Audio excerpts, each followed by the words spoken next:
right? So I usually like to break things down into three different components: light, midtones, and darks, right? So, but first and foremost, I want to actually combine the midtones together, midtones and dark, so they just kind of formulate one value. So it's just dark and light, right? So I'm squinting down right now, and hopefully you guys can see, over here where the top of the head is residing, that's where like the light meets with the shadow, right? But then all of a sudden over here, do you guys see this shadow point? That's also creating a bit of a form or a bit of a shape right here. Everyone see that shape? Yeah. So that is kind of how I'm able to kind of measure with my eye without having a need to just kind of do this all the time, right? I mean, of course, I will still do that, but you know, um, this is a way to kind of do it without having to always raise your arm like so, right? So for instance, now I have this shape. Can everyone see this shape, by the way? Like the shape that I'm creating right here? Can everyone see it? Yeah. Um, Yeah, I can see it. cool, cool, cool. Everyone can see it, right? Awesome. So everyone can see this shape. And now what you could do is you can introduce the secondary. So once we establish light and dark, we can introduce the secondary midtone and dark now. So over here, as you can see, we have another dark right here. And that's actually even creating like a bit of a triangulation form right there. I want to see that. Yeah. So this is kind of how you can get started with just, getting a nice solid drawing in, right? Just by just looking at the shapes, looking at its width, looking at its height, you know, and it'll kind of give you a good idea of like where everything is basically. So right now, what it is I'm going to do is I'm just kind of going in here, and I'm going to use a bit of a plumb line. So basically, I'm seeing where that shadow of the nose is going to be, right? And what I can actually do is I can use a plumb line, right, in the reference, and I can say, well, if I put a straight line all the way up, where is it going to meet? And if I do this right here, I could say, okay, cool. It's going to meet from this area all the way down if I just kind of walk this all the way down like so, right? Okay, cool. Let's see, and then after that, of course, I have like this little shadow shape right here. The cool thing about block-ins is you can just kind of start actually creating the shape as you go along. That way, it kind of gives you a better idea of like what everything is, right? Let's see. So over here as well. First, I'm just gonna get this in, and then after that, looking at where this kind of ends, having a bit of an indent right there. And then there's also a bit of a darker shape right here, like so. Yeah. Then after that, noticing, cool, there's a bit of a shape right here. What kind of angle is that? Just kind of trying to formulate that really quick. All right. So even when I'm doing this, right, what I'm trying to do here is you can even break it down to simple shapes like so. Like for instance, like if I were to just look at this in terms of just like a shape like this, right? That's like this polygon right here. Like what kind of shape am I gonna be seeing? What kind of shape am I gonna be seeing then if I were to break this shape down, right? What about over here where clearly I can even see there is some form of light right there, which we're actually gonna kind of take out really quick. Okay, let's see.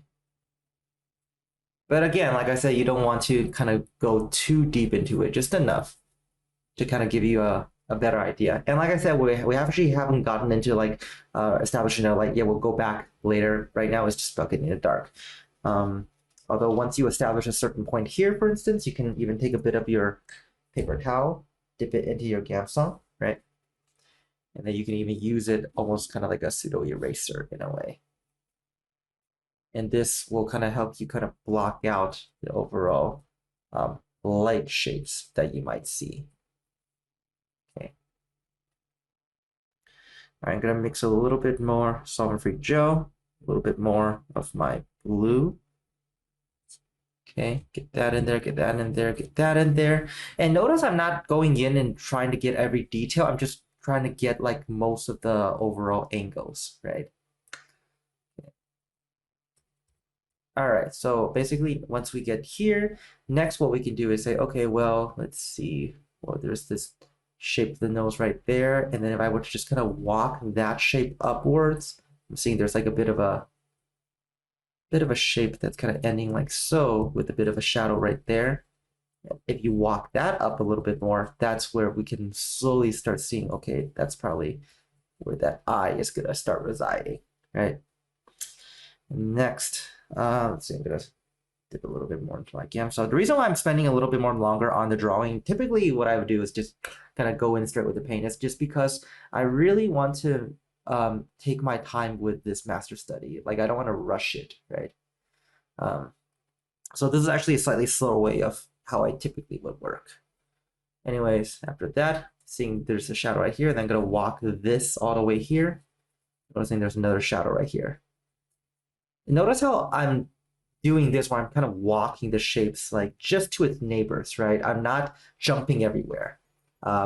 Whenever people paint, they usually jump everywhere, and that actually, that would cause a lot more harm than good because when you're jumping everywhere, you're not really getting a sense of like exactly, um, you know, what it is like, what's grounded within the already established drawing. Like, you want to have something a little bit more grounded at the beginning. Is that gonna make sense? So over here, I'm just gonna lift that up just a little bit more. All right. And next, actually, sorry, I'm gonna lift that up just a little bit more. All right, cool. All right, so next what I'm gonna do is I'm gonna slowly get started going in here. Gonna walk this in, noticing there's a bit of a light shape right here. Have this kind of go downwards like so. And next, also taking a look at the plumb line from here to here. That's kind of where that line is gonna kind of meet up, right? And at the same time, you can even take a look at, say, like the negative shapes right here. Like what kind of shapes or what kind of shape is it looking like? You can even use that to kind of help you dictate your drawing a little bit more. Okay, and then over here, I'm noticing, okay, there's like a bit of a space right here. How large, how long, how wide is that space between the light and the dark? And establish.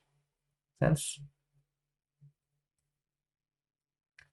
And then I'm gonna just kind of have this go downwards like so. Just slowly just kind of pull this outwards like so. All right. And next, taking a look, noticing, okay, that's kind of where this is gonna end. And then this is probably gonna go downwards like so, just a little bit more. All right, and basically once I get to this, I'm gonna actually go in with a bit of a medium brush now. Just because I don't want to get stuck just working on like small, and especially because once we get here, the shapes are going to be a little bigger, right? So I'm going to dip a little bit of this brush again into my gamsol so then it slides smoothly. And after that, all I'm going to do is I'm just going to first cover this entire area up in dark because remember, we just kind of want to separate everything in terms of light and dark, right? That's the first thing that we want to do. Second thing we want to do is then start simplifying but also adjusting not only the dark shapes but also the light shapes. Those are the light negative shapes that you guys are seeing. Okay. I'm gonna go in for a bit of a darker value here. And let's see, get here. And then if I were to walk this all the way here, I'm noticing, cool, there's gonna be a bit of a dark value just right here, right? Let's see. I'm gonna have this just kind of go in like so. Noticing now I'm just kind of establishing another dark right over here. But keep in mind, I'm still trying to simplify so that it's just 3 elements. So light, medium, and dark. That's all I'm trying to do right now. Not trying to do anything else. Nothing crazy. Cool. But yeah, anyone have any questions so far on what I'm doing? All making sense so far, hopefully? Yeah. It's making sense. Perfect. Yeah. Cool. It's perfect. And like I said, you don't have to worry too much about getting it absolutely perfect. I'm definitely not going to get it absolutely perfect either. Also, just because I'm trying to, get us, get a little bit more done here. But yeah, I want you guys to just, like I said, just get it into the 90% like ballpark range. Just, all we're, really trying to kind of aim for here, um, just so it doesn't look funky, right? When you actually start painting. Okay, so right now what I'm going to do is I'm just going to start going in, just kind of covering out a little bit more of the darks right there, noticing that, oh, there's like a bit of a dark value right there, just kind of covering that out like so. Noticing what lights there are within here. Okay.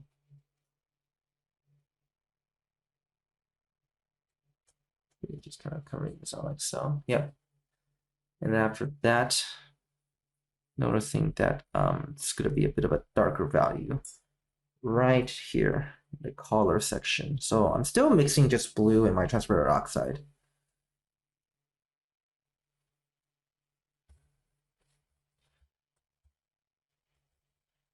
Yeah, for people who see me, or for the students here who have been with me weekly, it's probably the longest you've seen me spend on underpainting, huh? But no, it's true. Like I really want you guys to just take your time with this, right? Like even I'm trying to be a little bit extra careful here. But anyways, yeah. So basically, once you get something like so, right?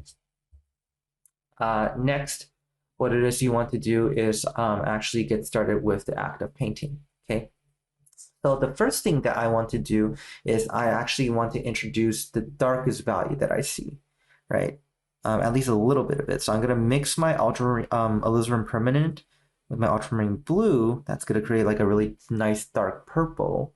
And looking at that, I'm noticing, yes, there's a lot of reds and blues in there, but maybe a little bit of green as well. Okay.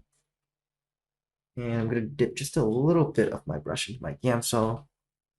And after that, all I'm going to do is I'm just going to slowly kind of go in and lay in just a nice dark value, something that I can kind of hold on to. And at the same time, it allows me to slowly sculpt out some of this outer form as well. Okay. And now I'm going to explain to you guys why I'm doing this. The reason why I'm introducing these darks like very early on is just because I want them to be there when I'm actually gonna later on go in and paint my midtones and my lights, even my shadows here. I want to see and I want to understand and figure out exactly how light and how dark I can afford to go, right? And keep in mind, you're not just painting this like all around, right? In fact, there's probably going to be moments where you need to actually make the form go outwards again, and then it's going to be pushing against this shadow, and that's how we can start creating some interesting edges as well, right? So, but for right now, I'm just kind of going in and just kind of establishing like a nice dark value just all around, okay? All right. So next, what it is I'm going to do is I'm actually going to go in and I guess create the first midtone. And you know what? I'm actually going to start with the lights here, right?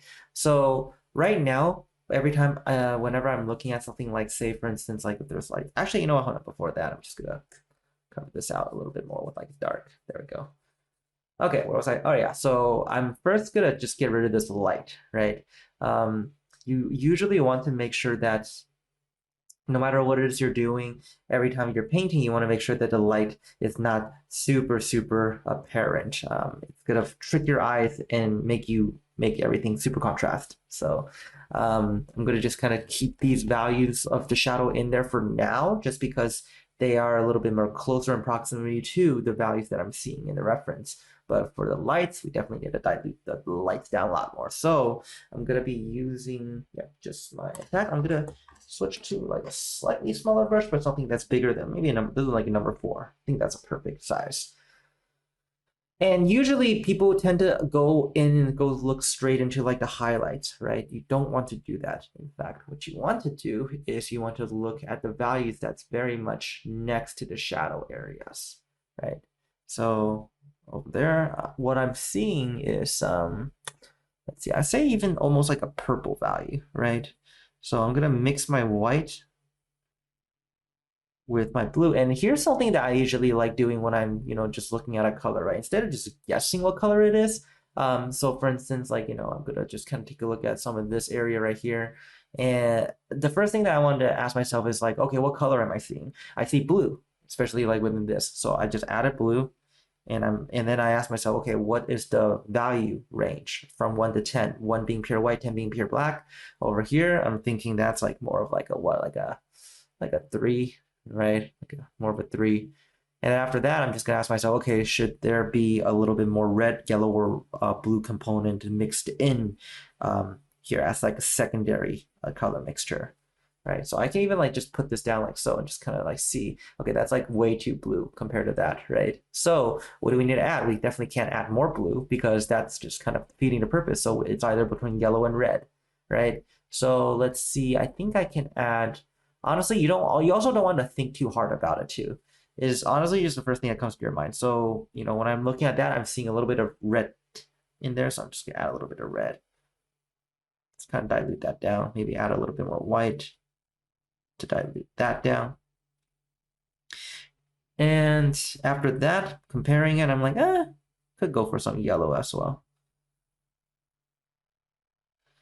All right. Yeah, a little bit closer. And check this out. I'm not mixing any flesh tones. This is not a flesh tone. This looks like a flesh tone. This is a gray. This is a gray value right here, right? And this hopefully will show you guys the fact that it's not about that generic skin color that you want to always aim for. In fact, try to get rid of that from your mental vocabulary. The more you try to just mix skin colors, it's not going to look anything like what it is you're trying to do. Skin, like everything else around us, is very complex, right? There's many different shades of gray within, or many different shades of value, I guess. So over here, I'm just kind of covering out like a bit of like that mid-tone that I see, right? And next over here, I'm like, oh, I see another slightly lighter value here. That's definitely red, right? So I'm just gonna go in for a red. And let's see. I feel like we gotta go in for a bit of a alizarin right there for a bit of a purple. Gonna mix that. Okay, has too many blue elements in there, so I'm gonna add a little bit of yellow in there. Because what is purple? Purple is just red and blue, right? So when you mix a little yellow, the moment is when you kind of tone it down. And then I'm just kind of going in and let's see, comparing that, I feel like maybe you can go for a little bit more brown. Darker value as well as add a little bit more yellow within the mixture, right? Okay, and then over here, I'm gonna take a look here. I'm just gonna like add this color on, compare, and I'm like, oh, should go a little lighter and maybe a little bit more red. Are you guys understanding the, my logic behind how I'm mixing the colors right now? Hopefully you guys can all kind of understand that logic, right? um, yeah. Marjorie, I know this is like your first time watching me. Like, is this all making sense, hopefully? Yeah, it's making sense. Perfect. Yeah, I have kind of a bit of a more unorthodox way of painting, so I just kind of want to make sure that everything's clicking. And then, of course, here I'm seeing, okay, well, this value or this color that I see here is definitely going to be a little bit more yellow and also a little bit more lighter than this initial value. So, okay, and then after that, I'm going to go in here like so. And then I'm noticing, cool, there's like another shape right here that I'm actually going to just kind of place within this shadow. And this is exactly what I'm talking about when I'm saying do not rely on their underpainting. You're going to just use it as like a rough structuralized blueprint, but you're not going to like follow it to the T. Notice how I just kind of painted in to that underpainting, right? So keep that in mind. Let's see, actually, good. Do this. It was confusing me. I thought that was like the eye, but the eye's not anywhere there. So gonna find that eye later.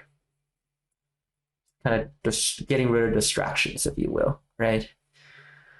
Okay, so next after that, if you were to look up here, well, you can clearly see there is a light. It's not pure white though, right? And sometimes when it's something like this, you can even ask yourself, well, I'm like, okay, well, if there's red here, there's blue here, well, clearly then, that could be a bit more on the yellow side. So let's just try that.